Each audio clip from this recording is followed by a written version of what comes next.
Hi everyone, this is my first LARP item I have made. A simple spells and recipes tome.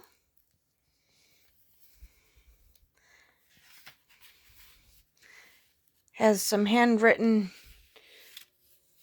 spells, nothing too elaborate. Family recipes, all made out of an old book.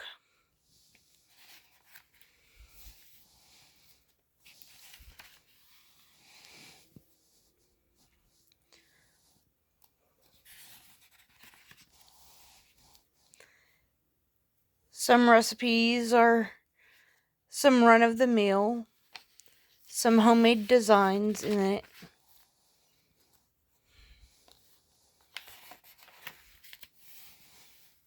Not quite done, but I'm getting there.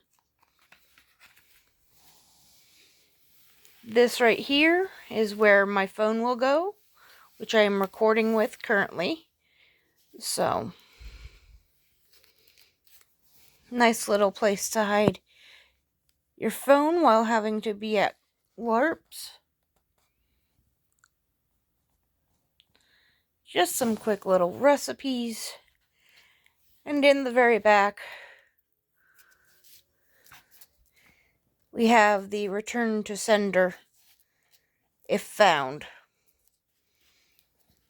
But this is what I've got so far. Hope you guys all enjoy. A glimpse at my first LARP creation.